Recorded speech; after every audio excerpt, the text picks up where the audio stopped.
getting to is, I think, a big cultural idea in the gun debate, which is that more guns are the answer, that if you're better protected, that you can reduce the severity of a rampage like this or prevent it from happening at all.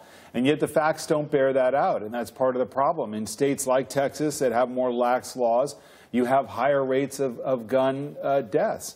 And so I do think Nick Kristof in the New York Times has done a very effective piece. He's so interesting on this because he's not taking a liberal point on and making a liberal point on public policy, saying treat this as public health. I think the real emphasis has to be on doing everything possible to make these incidents less severe and preventing what you can. But this is also, unfortunately, a perfect example of what happens when existing mechanisms are in place that are not followed. Then it gets into the wrong hands. We have so many weapons in this country, so many guns, and a lot of people, including people who are bad people and mentally deranged, who are getting guns when they shouldn't. This is just so absurd.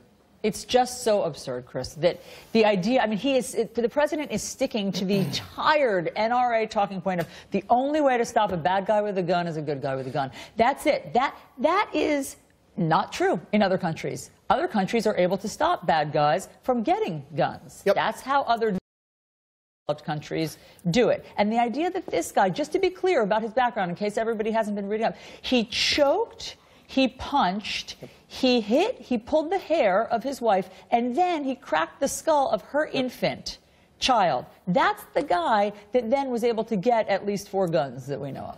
Yep. When I heard, and I heard it early this morning, the line we just played from South Korea where he literally almost says the only way you stop a bad guy with a gun is a good guy with a gun, right? I mean, we hear it all the time, and that's just the old saw.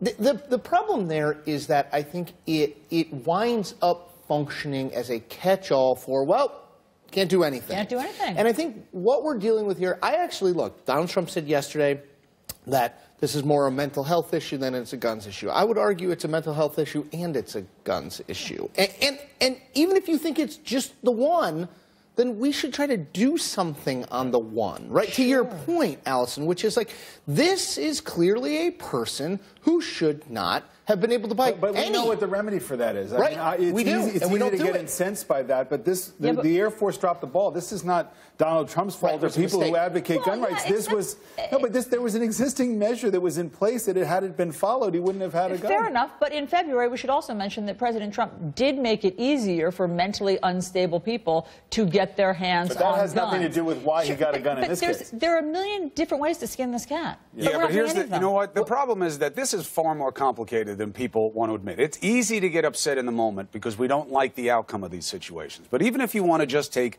mass shootings, and let's be honest, we are focusing on something because it bothers us emotionally. It is not a rampant problem. We have more than anywhere else in the world. There's no question about that. But we have more of everything where guns are involved than anywhere else in the world. We have 25 times the average of gun violence here. We don't have 25 times the average of bullying or assaults or mental health problems, but we do have gun violence.